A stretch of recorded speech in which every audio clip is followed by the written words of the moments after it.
Aujourd'hui, on va aborder un sujet qui pourrait changer la trajectoire de votre nouvelle entreprise aux USA. Parce que je vais vous expliquer comment vous allez pouvoir obtenir 50 000 $ de financement pour votre toute nouvelle entreprise grâce à une série de 4 étapes simples et efficaces. Que vous soyez en phase de démarrage ou que vous souhaitez accélérer la croissance de votre entreprise, cette vidéo va vous fournir les outils nécessaires pour réussir. Car je vais partager des stratégies clés que vous pourrez appliquer dès aujourd'hui pour obtenir du financement rapidement et sans tracas.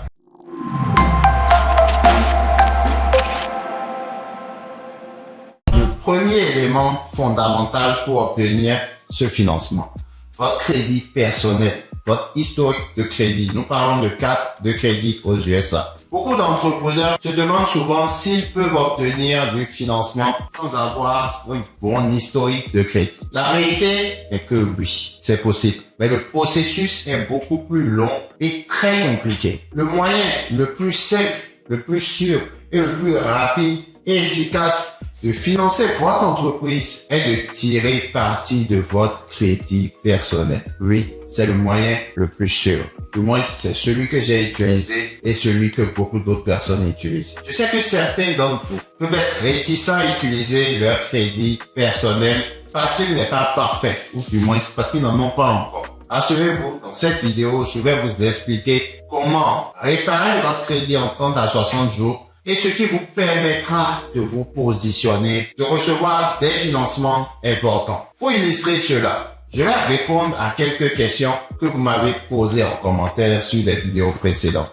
La toute première question, c'était: peut-on obtenir un financement sans un bon crédit score? La réponse est oui. Mais les options sont limitées et souvent plus coûteuses. Si vous avez un bon crédit, un bon historique de crédit, vous pouvez lever des fonds rapidement. Il y a des conditions plus avantageuses parce que plus votre crédit score est haut, moins le pourcentage des frais sera élevé. Maintenant, je vais vous montrer exactement comment nettoyer votre dossier de crédit en utilisant des lois de protection des consommateurs. Là, je parle bien sûr de gens qui ont déjà un historique de crédit, mais qui ont commis l'erreur d'avoir des arriérés de paiement. Saviez-vous que plus de 85% des informations figurant sur votre dossier de crédit sont incorrectes? Et grâce à cette information, vous avez une arme puissante pour faire supprimer les éléments négatifs de votre dossier. Si ce que vous entendez jusqu'à présent vous plaît, prenez un instant pour liker cette vidéo et partager en commentaire ce que vous aimeriez que je couvre dans mes prochaines vidéos. Maintenant, revenons à notre sujet. Comment améliorer votre crédit personnel? Il existe 2 lois cruciales dont vous aurez besoin pour faire supprimer les éléments négatifs de votre dossier de crédit. La loi 15 USC 1681 EB stipule toute information rapportée sur votre dossier de crédit doit être 100% exact. Et la loi 15 USC 1681 alinéa 5A dit que si des informations inexactes sont présentes, elles doivent être supprimées, soit mises à jour pour refléter correctement votre situation. Prenons un exemple. Si vous avez des paiements en retard ou des comptes où vous devez de l'argent et vous ne payez pas, il est très probable qu'ils ne soient pas rapportés au bureau de crédit de manière exacte sur vos 3 bureaux de crédit, en l'occurrence Experian, TransUnion et Equifax. Vous pouvez utiliser ces 2 lois pour challenger la validité de ces informations et les faire supprimer. La dernière fois que moi je l'ai utilisé, c'était pour une carte que je n'utilisais pas. Cela va drastiquement améliorer votre crédit score. Qu'est-ce que j'ai fait? Il y a un bureau qu'on appelle CSPB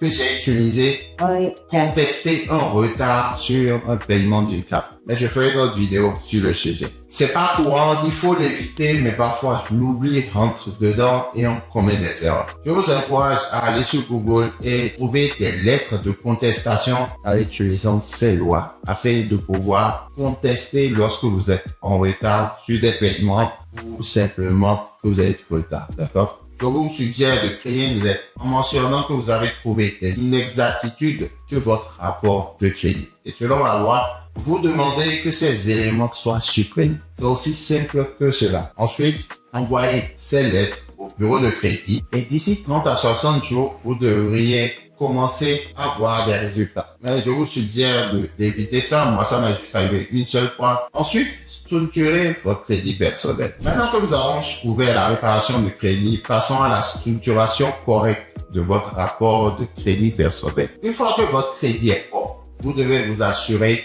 qu'il est bien structuré pour obtenir des financements. Voici les critères que vous devez respecter. 100% des paiements doivent être à jour. Il est impératif qu'il n'y ait aucun retard de paiement. Ensuite, vous devez utiliser moins de 10% du crédit alloué sur la carte. Même si on vous dit souvent que 30% est acceptable, moi je vous dirais visez 10%. Parce que personnellement, moi, j'utilise moins de 5% de ma carte afin que je puisse idéalement obtenir des financements plus élevés dans le futur.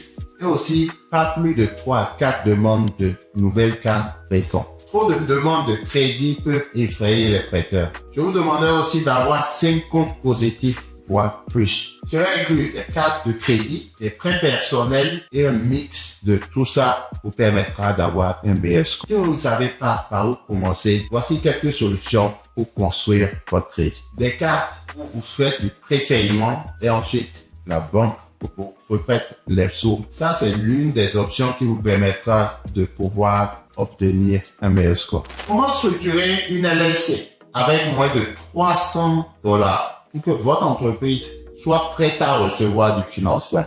La première étape, choisissez un nom d'entreprise qui ne soit pas lié à une industrie à haut risque comme l'immobilier ou le transport. Je recommande d'utiliser un nom générique en associant votre nom de famille à un terme commercial général comme Dupont Solutions, Lefebvre Consulting ou simplement comme moi je l'ai fait, ZL Pro. J'ai pris mes initiales, j'ai ajouté Co, c'est tout. Cela donne un aspect professionnel et évite les préjugés des prêteurs. Étape 2. Obtenez une adresse professionnelle via un bureau virtuel comme opus.com ou Rebus. N'utilisez jamais d'adresse personnelle car cela peut être perçu comme peu sérieux. Vous voulez sur papier ressembler à une grosse entreprise, d'accord? Créez un site internet simple mais professionnel et assurez-vous que vous avez un numéro de téléphone professionnel. Aux USA, les numéros de téléphone professionnel commencent par 1-800 number. Donc, une fois que ces étapes sont réalisées, vous pouvez passer à la création de votre LLC via un service comme Busy.com qui est beaucoup plus abordable que LegalZoom. Si vous avez une LLC déjà en place, prenez un instant pour vérifier. Si elle est correctement structurée, croyez-moi, vous ne voulez pas vous engager à commencer des procédures de modification plus tard. Il est essentiel d'avoir une base solide avant de demander du financement. La séquence de financement. Comment maximiser vos chances? Maintenant, passons à la partie la plus cruciale, la séquence de financement. Vous vous demandez, mais comment je peux obtenir un financement à 50 000? Beaucoup d'entrepreneurs font l'erreur d'aller voir plusieurs banques qui assurent un bureau de crédit, ce qui entraîne plusieurs enquêtes sur leur dossier. Ce que vous voulez faire, c'est une approche stratégique. Pour chaque banque, consulte un bureau de crédit différent. Appelez pour les bureaux de crédit les Major Credit Bureaux sont 3, Experian, TransUnion et Equifax. Voici ma séquence recommandée pour obtenir jusqu'à 50 000 € de financement. Et quand je vous dis 50 000 €, je suis vraiment positif parce que une seule carte peut vous amener 50 000 €. Regardez, voici la preuve. Prenons KeyBank. Cette banque fait une simple consultation d'Equifax sans laisser de traces sur votre dossier de crédit. Ça, c'est parfait. PNC Bank, cette banque fait une consultation d'Experian et vous permet de demander plusieurs cartes avec une seule consultation. BMO Bank, c'est une banque qui tire sur TransUnion. Vous pouvez obtenir des montants élevés avec un bon crédit structuré. En utilisant cette séquence, par exemple, vous pourriez obtenir des cartes de crédit professionnelles avec un montant cumulé de 100 à 150 000. À raison que chaque banque vous donne 50 000 par exemple, ou simplement 10, 20 ou 30, tout en ayant le nombre de demandes visibles sur votre rapport de crédit. En suivant ces 4 étapes simples, vous êtes maintenant en mesure d'obtenir au moins 50 000 $. Maintenant, si vous avez des questions spécifiques sur la façon dont vous pouvez améliorer ou structurer votre crédit, laissez-les dans les commentaires, je prendrai le temps d'y répondre dans la prochaine vidéo. Si vous avez apprécié, laissez un like, vivez dans survivre, soyons prospères.